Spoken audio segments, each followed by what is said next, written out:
నమస్తే అమ్మ. ఏం పేరమ్మా? నాగమల్లేశ్వరి అండి. ఏం చేస్తారమ్మా? ఇంట్లోనే ఉంటారు? నేను ఇంట్లోనే ఉంటానండి. అదే అంతకుముందు ప్రభుత్వానికి ఈ ప్రభుత్వానికి ఎలా ఉందమ్మా మీకు?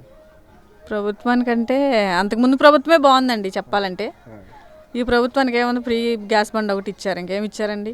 పథకాలు ఏమి లేవు కదా. అదే ఫ్రీగా అన్నారు కదా, మరి మొత్తం వచ్చాయి ఒకసారి వచ్చాయి. ఎలా ఎలా వచ్చాయి మీకు?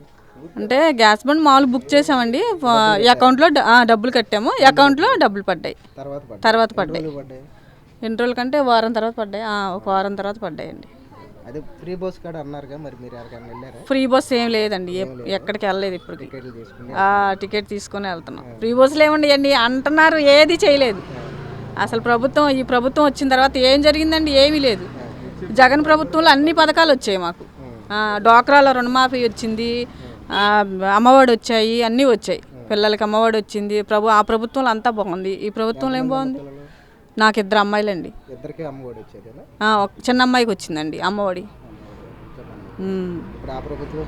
ఆ ప్రభుత్వమే బెటర్ అండి. ఈ ప్రభుత్వంలో ఏమొచ్చింది? ఒక గ్యాస్ బండ్ తప్ప మరి 1500 వేస్తారన్నారు. 18,000 దాటిన వాళ్ళకి అది కూడా లేదండి. ఏమీ లేదు కదా. లేదండి, నాకైతే రాలేదు చెప్తున్నాను. వచ్చిన వాళ్ళు చాలా మందికి వచ్చాయి కదా. మా అత్తగారికి కూడా వచ్చాయండి. 48 మా మామయ్యగారి పెన్షన్ ఒకటి వస్తుందండి, అంతే. ఇంకా మా ఇంట్లో అది గ్యాస్ బండ్ మాత్రం నాకు ఒకసారి మాత్రం డబ్బులు పడ్డాయి, అంతే. అలీషా అండి. నేను వైఎస్ఆర్ పార్టీ. అని జగన్ గారు బాగానే చేశారు. ఈ ప్రభుత్వం వచ్చినాక మాకేం అందలా, ఏం అందలా మాకు. గ్యాస్ బండ్ ఎప్పుడో వచ్చింది, ఫ్రీగా ఒకటి వచ్చింది. అది మాకు కాదు, మా వాళ్ళకి మాకు డబ్బులు పెట్టే వచ్చింది.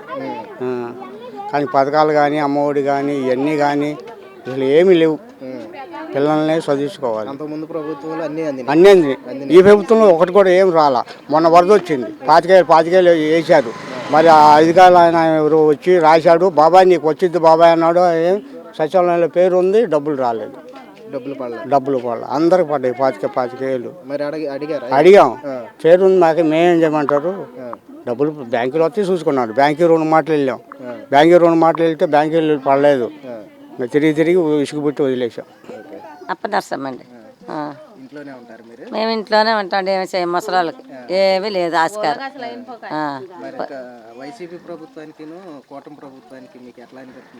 ఏమనిపిస్తుందండి? ఆయన కథ ఏదైనా ఇచ్చేవాడు, కథ జరిగేది. ఈయనేమి ఇస్తానని కూడా. మాకు 4 సార్లు పడవలసినవి 3 సార్లే పడ్డాయి. 4ఓసారి పడలేదు.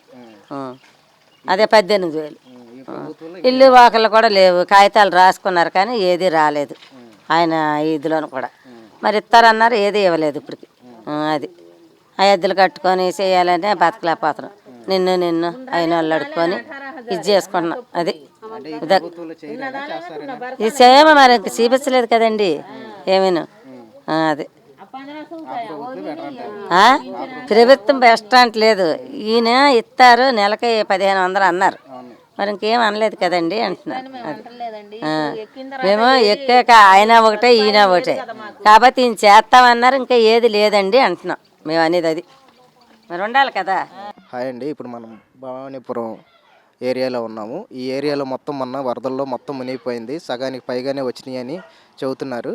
ఆ మొత్తం మునిగిపోయిన సమయంలో అన్నీ మునిగిపోయినాయి, కానీ అకౌంట్లో ₹1 కూడా పడలేదని చాలామంది చెబుతూ వచ్చారు.